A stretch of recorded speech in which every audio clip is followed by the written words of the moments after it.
வணக்கம் வணக்கம் my dear 11th பசங்களா. உங்களுக்காக தான் இந்த வீடியோ ரொம்ப ரொம்ப ரொம்ப ரொம்ப இம்பார்ட்டன்ட் வீடியோ. ஓகேவா? அந்த வீடியோ உங்களுக்கு ஸ்டடி பிளானாக வருது. அதாவது 3 நாள் எப்படிலாம் படிக்கலாம், எந்தெந்த டைமில் எது படிக்கலாம். ஏன்னா எனக்கு படிக்கலாம்னு உட்காறேன், அப்படி எப்படி போயிடுதுன்னா நமக்கு ஒரு பிளான் இல்லை, ஒரு ஐடியா இல்லை அப்படின்னு. இப்போ நீ இதை வச்சுக்கிட்டு ஐயோ இதை பார்த்து ஐயோ இந்த டைமில் இது முடிக்கலையே அப்படின்னு உனக்குள்ளேயே நீங்கள் என்ன பண்ணுவீங்கன்னா எனர்ஜியாக என்ன பண்ணுவீங்க, காம்படிட் பண்ணிப்பீங்க. அதுக்கு தான் இந்த ஸ்டடி. அதுக்கு முன்னாடி நீங்கள் ஒன்று பண்ணணும், அதுதான் சப்ஸ்கிரைப். நீ சப்ஸ்கிரைப் பண்ணுவீங்கன்னு நினைக்கிறேன். ஸோ அதுக்காக நான் ஒரு 1 மினிட் வெயிட் பண்ணுறேன். மறக்காமல் சப்ஸ்கிரைப் பண்ணிடுங்க. ஓகே, சப்ஸ்கிரைப் பண்ணியிருப்பீங்கன்னு நினைக்கிறேன். இப்போது நீங்கள் பண்ண வேண்டிய அடுத்த முக்கியமான விஷயம், ஜஸ்ட் ஃபாலோ பண்ணுங்கள். நான் சொல்கிறத ஃபாலோ பண்ணுங்கள், அவ்வளோதான். ஓகே, இப்போது நீங்கள் மார்னிங் எழுச்சிக்கிறீங்க. அழகாக 5 மணி தான் கொடுத்துருக்கேன்.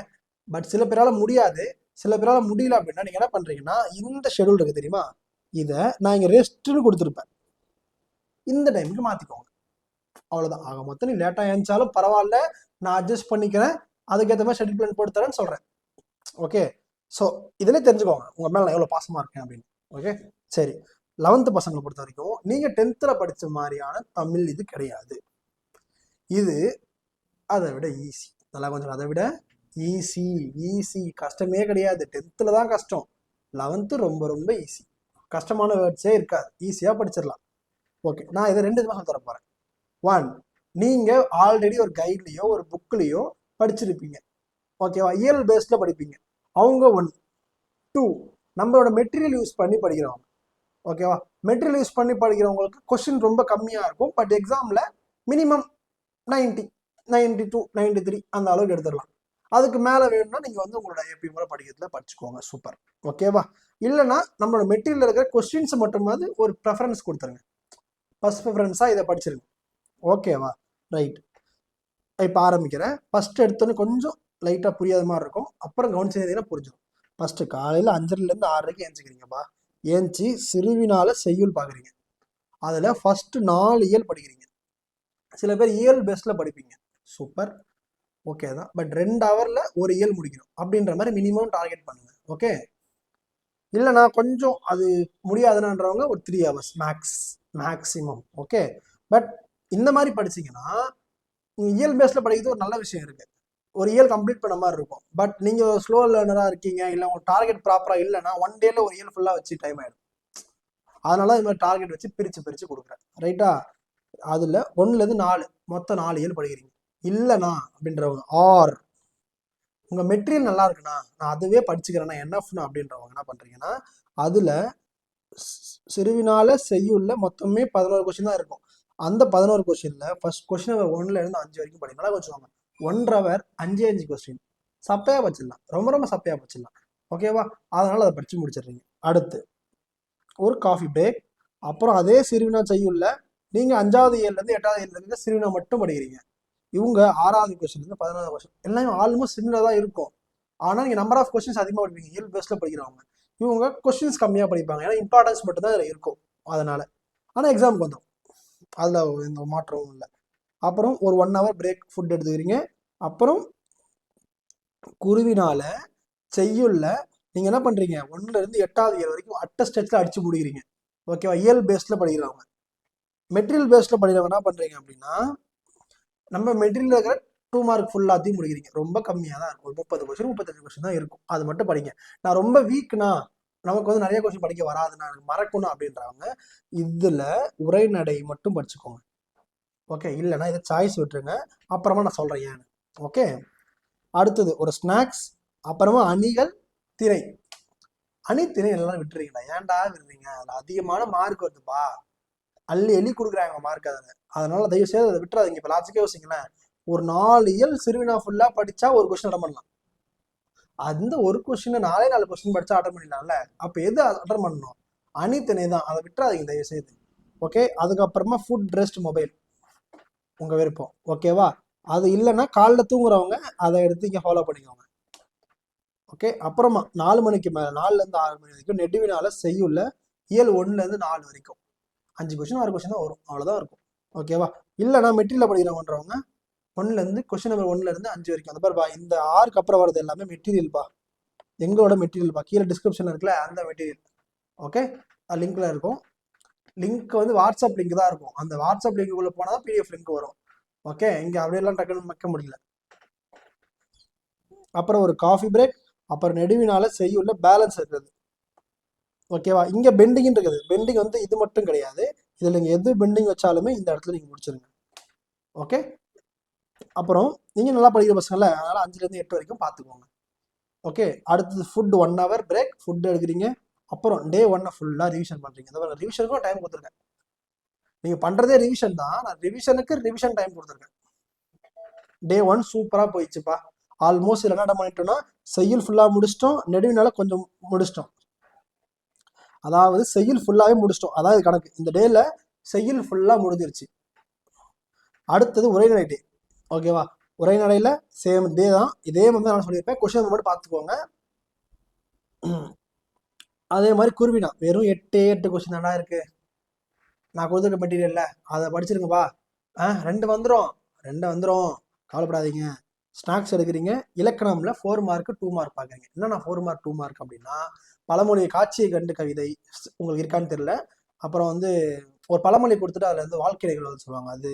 அப்புறமா வந்து 2 மார்க் கிராமரில் புணர்ச்சி இது இலக்கண குறிப்பு அது. அதெல்லாம் வேணும்னா கீழே கமெண்ட் பண்ணுங்க, நான் தனியாக வீடியோ போடுறேன். அப்புறமா பகுபத உறுப்பு இலக்கணம், வல்லின மிகுப்பிடங்கள் மிகாடங்கள், கலைச்சொற்கள் வலுச்சொற்கள் அதெல்லாமே இருக்கும். ஓகேவா, அதெல்லாமே பார்க்கணும். இப்போ 1 hour டைம் கொடுத்துருக்கேன். நீங்கள் 1 hour அதுக்குன்னு இது வரைக்கும் நீங்கள் படிச்சிருக்கவே மாட்டீங்க. அதனால தான் உங்களுக்கு மார்க் வரல. ஏன் தெரியுமா, உங்கள் கிராமர் பாடம் வரல நீங்க அதுக்காக எவ்வளோ நேரம் ஸ்பெண்ட் பண்ணீங்கன்னு ஒன்று இருக்குல்ல. யாருமே ஸ்பெண்ட் பண்ணுறதே கிடையாது. அதுக்கு 2 hours ஸ்பெண்ட் பண்ணுங்க. 2 hours ஸ்பெண்ட் பண்ணிட்டு அதுக்கு மார்க் வரலன்னா சொல்லுங்க. 2 hours தயவு செய்து ஸ்பெண்ட் பண்ணுங்க. ஓகே, அடுத்தது ஒரு ஃபுட்டு, ரெஸ்ட், மொபைல் இல்லை காலைல தூங்குறவன் இங்கே வந்துச்சு டாலி பண்ணிக்கோ. அடுத்து உரைநடையில் நெடுவினா ரொம்ப ரொம்ப கம்மியான கொஸ்டின் தான் கொடுத்துருக்கேன். 4 கொஸ்டின், 4 கொஸ்டின் வந்துடும். இதில் 5 கொஸ்டின் வந்துடும். ஓகேவா, துணைப்பாடம் நெடுவினா ப்ரீவியஸ் இயர் கொஸ்டின் பேப்பர்லாம் பாருங்க, அப்பதான் நான் சொல்றதுல ஒரு ஐடியா வரும் உங்களுக்கு. ஓகேவா, ஆனால் ரொம்ப சீன் போறான்ற மாதிரி இருக்கும். இல்லைனா பெண்டிங் ஆர் ரிவிஷன் டே 2. ஓகே, இதெல்லாம் பெண்டிங் வச்சிருந்தீங்கன்னா அதை முடிங்க. ஃபர்ஸ்ட் முடிச்சுட்டு டைம் இருந்தால் ரிவிஷன் பண்ணுங்க. இல்லைனா எல்லாத்தையும் முடிச்சிட்டேன் அப்படின்றவங்க ஸ்ட்ரைட்டாக ரிவிஷன் மட்டும் பண்ணுங்க. அதாவது படித்த கொஸ்டின் எல்லாத்தையுமே ஜஸ்ட் 1 டைம் ஓவரெல்லாம் சொல்லி பாருங்க. ஸ்பெல்லிங் மிஸ்டேக் வர இடத்துலலாம் எழுதி பாருங்க. ஓகேவா, இப்போ எக்ஸாம்பிளுக்கு உங்களுக்கு வந்து துணைப்பாடம்ன்ற ஸ்பெல்லிங் வரல அப்படின்னா துணைப்பாடம் 5 இடத்துல எழுதி பாருங்க, உங்களுக்கு ஆட்டோமேட்டிக்காக வந்துடும். அடுத்த டே 3 எக்ஸாமுக்கு பிஃபோர் த டே மனப்பாட பகுதி படிக்கிறீங்க. 1 மார்க் படிக்கிறீங்க. நிறைய டைம் கொடுத்துருக்கேன். மனப்பாட பகுதி நிறைய டைம் கொடுத்துருக்கேன், ஏன்னா எழுதி பார்க்கணும் மனப்பாட பகுதி மட்டும். அதனால ஓகே, 1 மார்க் இன்டீரியரோட முடிஞ்சா படிச்சிருங்க. அப்புறம் பெண்டிங், ஆனால் ப்ரீவியஸ் இயர்ல எதனா பெண்டிங்கோ வெளில எங்கேயோ போயிட்டோ உங்களுக்கு டைம் பத்தாமல் போய் எதனா நடக்குதுன்னா அந்த பெண்டிங் எல்லாம் முடிக்கிறதுக்காக கொஸ்டின் பேப்பர்ஸ் பார்க்கணும். ஓகேவா, இலக்கணம் ப்ராக்டிஸ் பண்ணும். தயவு செய்து இலக்கணம் ப்ராக்டிஸ் பண்ணுங்க. கொஸ்டின் பேப்பர்ஸ்ல செக் பண்ணுவீங்களா, இதெல்லாம் தெரியுமா தெரியாதான்னு செக் பண்ணுவீங்களா, அதுல கிராமர் பாட்டை மட்டும் நீங்க செக் பண்ணாம ப்ராக்டிஸ் பண்ணி பார்க்கணும். இதுக்கு ஆன்சர் போட முடியுதா, அப்படின்னு. அதுக்கப்புறமா ரிவிஷன் 4 மார்க்கும் 2 மார்க்கும் ரிவிஷன் பண்றீங்க. அப்புறம் 6 மார்க் ரிவிஷனுக்கு தனியாக டைம் கொடுத்துருக்கேன். எல்லாமே 2 hours 3 hours இருக்குது பாருங்க. இதெல்லாம் 3 hours டைம் கொடுத்துருக்கேன் ரிவிஷனுக்கு. ஓகேவா, இது ஒரு 2 hours டைம் கொடுத்துருக்கேன். முடிச்சிடலாம் ரிவிஷன் தானே, அடிச்சு முடிச்சிடலாம். அப்புறம் ஒரு ரெஸ்ட்டு. அப்புறமா இந்த இடம் விட்டுறாங்க எல்லாரும். இங்கே என்ன பண்ணணும், இங்கே தான் நீ 90க்கு மேலே எடுக்க போறியா 90 கம்மியாக எடுக்க போறியா, நீ நார்மலாக எடுக்கிற மார்க்லேருந்து 10 மார்க் உனக்கு எக்ஸ்ட்ரா ஆக போதா ஆகாதா அப்படின்றது இருக்கு. அது என்னதுன்னா சப்ஹெட்டிங்ஸ் போட்டு பார்க்கணும். நெடுவினால சப்ஹெட்டிங்ஸை சைடில் எழுதி பார்க்கணும். நீ படிச்சிருப்ப அது வேறு, அதை நீ எழுதி பார்க்கணும். சைடில் குறிப்பிச்சடகம் மாதிரி எழுதி பார்க்கணும். பட் குறிப்பிச்சடகம் வேணுமானா 95க்கு மேலே இருக்கவங்க தான் வேணும், அப்படின்னா அது வேண்டாம். ஓகே, ஸ்பெல்லிங் உங்களுக்கு எங்கெல்லாம் ஸ்பெல்லிங் மிஸ்டேக் ஆகுதோ அதெல்லாம் என்ன பண்ணணும், 5 தடவை எழுதி பார்த்தே ஆகணும். ஓகேவா, இப்போ உரையாடல் இருக்குன்னா அந்த உரையாடல் ஸ்பெல்லிங் வரல அப்படின்னா உரையாடல் அப்படின்னு 5 தடவை ஒரு ஃப்ரெஷ் பேப்பரில் எழுதணும். அந்த மாதிரி மினிமம் 10 பேப்பர் வைப்பணும். அந்த அளவுக்கு இருந்தால் தான் ஸ்பெல்லிங் மிஸ்டேக் கம்மியாகும். அப்புறம் இன்சைட் கொஸ்டின்ஸ் டைம் இருந்ததுன்னா படிங்க. அப்புறம் ஃபுட் எடுக்கிறீங்க.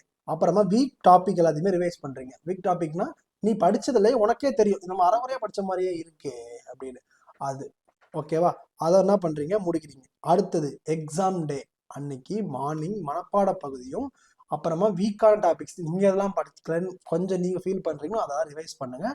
அப்புறம் 1 மார்க் ரிவைஸ் பண்ணணும். இல்லை 1 மார்க் ரிவைஸ் பண்ணணும். இது போதும் எனஃப். நீங்கள் ஷேர் மட்டும் பண்ணுங்கள். நான் 11க்கு நிறைய வீடியோ போடணும்னு ஆசைப்பட்றேன், பட் நீங்கள் ஷேர் பண்ணாதனால தான் கம்மியாக இருக்குது. தயவுசெய்து ஷேர் பண்ணி விடுங்கடா. நான் உங்களுக்கு நிறைய பார்த்து சூப்பராக பண்ணி விட்றேன். நீங்கள் என்ன கேட்குறீங்களோ ரெடி பண்ணி தரேன். கொஞ்சம் ஹெல்ப் பண்ணுங்க. எவனும் 11th மதிக்க மாட்டான், நான் ஒரு ஆள் மதிக்க ரெடி. ஓகேவா? பட் எனக்கு ஷேர் மட்டும் பண்ணி விடுங்களேன். 12th பாருங்க அவ்வளோ பேர் பார்க்குறானுங்க, ஏதோ ஒன்று பண்ணுறானுங்கன்றதுக்காக அடுத்தடுத்த வீடியோ போடுறோம்ல. நீங்கள் சப்போர்ட் பண்ணீங்க, அடுத்த வருஷம் நீங்களாம் எனக்கு ஸ்டூடெண்ட். அதனால உங்களுக்கு தான் ரொம்ப பார்த்துக்கணும். 12th நீங்கள் தான் முக்கியமே. பட் நீங்கள் ஃபாலோவர்ஸ் கொஞ்சம் கம்மியாக இருக்கிறதுனால கஷ்டமாக இருக்குப்பா. கொஞ்சம் ட்ரை பண்ணுங்க கொஞ்சம். ஓகே, ஷேர் பண்ணால் போதும், வேறு எதுவும் இல்லை. ஒரு குரூப்பில் உங்களுக்கு எல்லாருக்குமே அன்அஃபிஷியல் குரூப் இருக்கும், உங்கள் ஃப்ரெண்ட்ஸ் கேங் குரூப் இருக்கும், ஸ்கூலில் டீச்சர்ஸ் இல்லாத குரூப் இருக்கும், அதெல்லாம் அனுப்பிச்சி விடுங்க. ஓகேவா? சரி, ஓகே, நல்லா படிங்க. இதை ஃபாலோ பண்ணால் கண்டிப்பாக உங்களால் சென்டம் எடுக்க முடியும், 90 எடுக்க முடியும். நீங்கள் எடுக்கிற 80 மார்க் எடுக்கிறீங்கன்னா 90யும், 50 மார்க் எடுக்கிறவங்க 80யும் எடுக்க முடியும். அடுத்து 40 மார்க், 80 மார்க், 90 மார்க் எடுக்கிறது எப்படி வேணும், உங்களுக்கு எவ்வளோ மார்க் வேணும் அப்படின்றத மறக்காம கமெண்ட் பண்ணுங்க. அந்த கமெண்ட்டுக்கு ஏற்ற மாதிரி நான் 50 மார்க் எடுப்பது எப்படி, 70 மார்க் எடுக்கிறது எப்படி, 90 மார்க் எடுப்பது எப்படின்றது தனி வீடியோ போடுறேன். ஓகே, டாடா, பாய்.